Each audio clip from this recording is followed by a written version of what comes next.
Hey there, hello and welcome. It is Madeline here, and tonight I'm talking about a very important, very relevant topic. I asked the question, does stress and anxiety make you more susceptible to the COVID-19 or the coronavirus?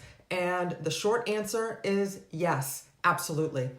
And it also makes you more susceptible to other diseases and illnesses as well. And that's because that anxiety and depression, stress, prolonged stress, effects of trauma compromises the immune system, weakens the immune system. And that's because I recently read an article by a Dr. Daniel Amen, who I'm going to read a couple of quotes from for you.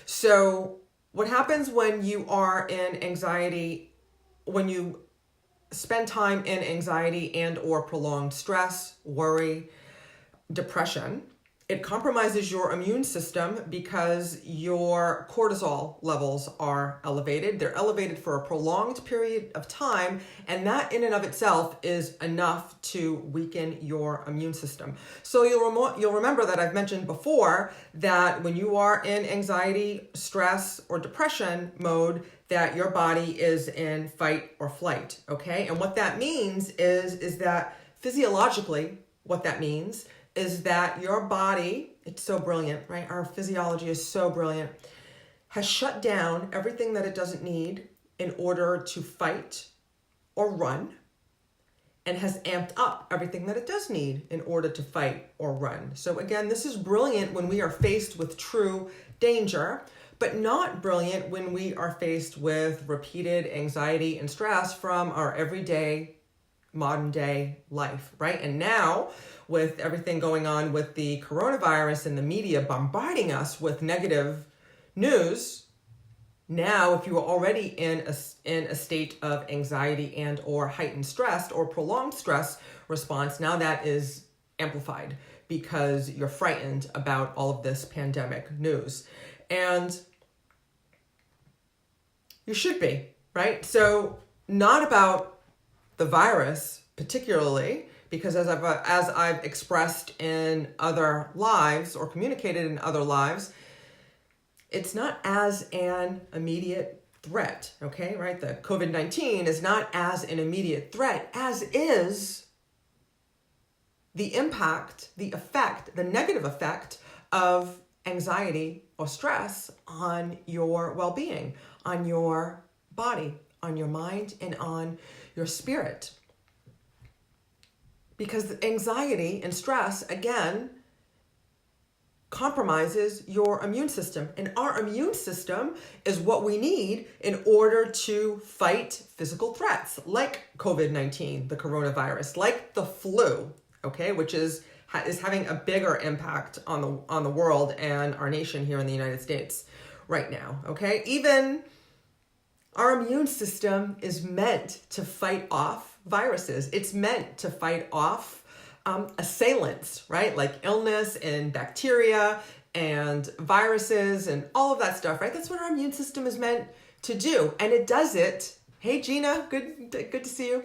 And it does it beautifully when it's healthy, happy, and whole. And again, when you're suffering from anxiety, right? Not a little bit of nervousness on occasion, anxiety, right? If you're in this group, you probably are experiencing some level of anxiety or prolonged stress, okay? And that compromises your immune system. This has been scientifically proven again and again and again. And what Dr. Daniel Amen said was that seeking treatment for mental health issues, right, and anxiety and depression are mental health issues, are critical to shoring up the immune system.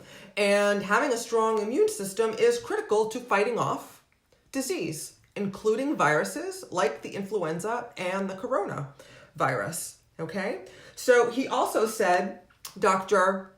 Daniel Amen also said, I'm going to read to you, that during a pandemic, mental hygiene is just as important as washing your hands, right? Of course it is.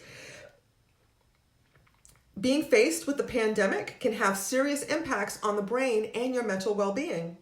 And these unprecedented circumstances that we're facing today, The spread of the coronavirus has also led to the spread of unhealthy thinking patterns and an assault on the brain, which is an assault on the brain and our psychological and our physiological health, because an assault on the brain is an assault on our physiology, right? We all know, it's pretty common knowledge now that there is a mind-body connection, and that, when our brain, when you're in stress response, when you're in anxiety response, our brain is secreting negative hormones, cortisol and adrenaline, and the happy hormones that we need in order to be balanced and healthy are decreasing, and hence the negative impact on our physiology that makes us more susceptible to not only threats like the coronavirus and the regular flu, but makes us more susceptible to health, to coronary heart disease, to heart attack and strokes, to digestive issues, to diabetes and obesity. So it behooves us to get our anxiety and our stress in check, okay? And Dr. Lissa Rankins actually said in her book, The Fear Cure, which I highly recommend, that addressing fear or anxiety is arguably more important than what we eat, whether or not we exercise, take vitamins, or how many bad habits we have. Did you hear that? That bears repeating.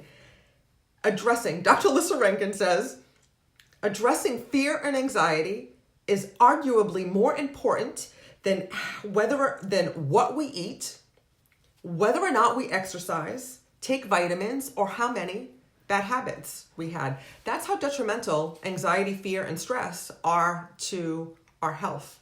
Okay? So, and that is why that I am rolling out another meditation challenge. We're going to have a 7-day meditation challenge starting tomorrow, Wednesday, March 25th, which is going to be a 7-day meditation challenge to relieve stress and anxiety. Okay, so I'm going to share with you some tips and tools, and we're going to meditate on how to mitigate your anxiety, how to reduce your stress and anxiety in the moment, and we're going to meditate together, because meditation, quite frankly, is the most powerful and the most effective mental hygiene available to us, in my opinion. And I would also say that my teachers like Dr. Deepak Chopra also agree, that meditation is the way to go in order to get your anxiety and stress under control. So I invite you to join me in the 7-day meditation challenge. It's going to start tomorrow, Wednesday, March 25th, in our group. I'm going to go live in our group, and then I am going to post it in my other social media platforms, but it's going to live here in our group, and you'll be able to interact with me live here in our private group. If you're watching this video somewhere else, I invite you to join my private group. I'll put the links somewhere in the comments below. And if you know that you are ready to kick your anxiety to the curb, heal your anxiety once and for all, and bring out the big guns, right? Then I invite you to book a breakthrough call with me, and then we can talk about how we can heal your anxiety for good, okay? But in the meantime, meditation is an excellent tool. It's the way to go in order to start to bring yourself back to homeostasis, normal. Start to bring yourself back into a state where you are starting to feel better, okay? You can make great progress with meditation alone. You can't heal your anxiety alone with meditation, but you can make great progress with meditation alone. Actually, you might be able to heal it with meditation alone, because meditation, in my opinion, like in my story, led me to other positive behaviors, but most people, quite frankly, have too much baggage in order to do it on their own. Again, so 2 things, right? I invite you to look for me live or the replay on for the meditation challenge for the next 7 days, starting tomorrow, March 25th. And if you know that you're ready to bring out the big guns and heal your anxiety once and for all, I'll invite you to book a breakthrough call with me, and I'll put that link is either in my bio, or I'll drop it in the comments depending on what platform you're watching this. Okay? So I hope this serves you, right? Now you understand how stress is literally destroying your immune system, and that it's important that you rebuild it, and meditation is one of the best ways to rebuild to strengthen and heal your immune system. So again, I hope you'll join me for the 7-day meditation challenge to heal, to relieve stress and anxiety starting tomorrow, March 25th. I'll look forward to seeing you in the next video. And until then, I will see you in the gap. Namaste. Be blessed. Mwah.